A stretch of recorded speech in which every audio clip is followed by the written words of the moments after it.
لا hernie discale هو مشكل يعانوا منه بزاف ناس. أول حاجة لازم نعرفوها في le rachis, في la colonne vertébrale est composée de 33 vertèbres. Entre chaque vertèbre, il y a un disque intervertébral. Concernant l'anatomie du disque intervertébral, il y a deux parties. Il y a une partie centrale, ce qu'on appelle le noyau central, et une partie périphérique, ce qu'on appelle l'anneau périphérique, l'anneau fibreux. Quand il y a une hernie discale, il y a un glissement de ce noyau central vers l'extérieur. Ce glissement-là va entraîner une compression des racines nerveuses, comme vous voyez ici. Cette compression va entraîner des douleurs très intenses chez le patient. Les régions les plus fréquemment touchées, on a la région lombaire et la région cervicale. Concernant les symptômes de la hernie discale, le maître symptôme est la douleur. On a les picotements, on a les fourmillements, on a l'engourdissement du membre inférieur, parfois des troubles sensitifs et parfois des troubles moteurs. Les causes de cette maladie, on a les facteurs de risque, on a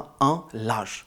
Deuxièmement, on a les traumatismes. Troisièmement, on a les faux gestes. La hernie discale touche l'adulte entre 30 et 50 ans. Les femmes sont plus fréquemment touchées que les hommes. Les sujets jeunes ont une hernie discale. Parfois, ils ont un manque d'expérience, parfois des traumatismes sportifs, des faux gestes, des choses. Pour le diagnostic, tout d'abord, il faut un examen clinique. On examine le patient de position debout, position allongée, puis il y a des signes à rechercher. On cherche le signe de Lasek, c'est un signe très évocateur de la hernie discale. On a les examens complémentaires tels que l'IRM et le scanner qui confirment cette hernie discale. Dès l'apparition des douleurs, on doit consulter, surtout s'il y a une irradiation vers le membre inférieur, ce qu'on appelle des lombosciatalgies. Pour le traitement de la hernie discale, on a le traitement médical. On a les antalgiques, les anti-inflammatoires non stéroïdiens, les injections, l'élastoplaste, on a aussi un traitement local tel que les gels anti-inflammatoires, aussi les patchs anti-inflammatoires. On a la mésothérapie et l'infiltration.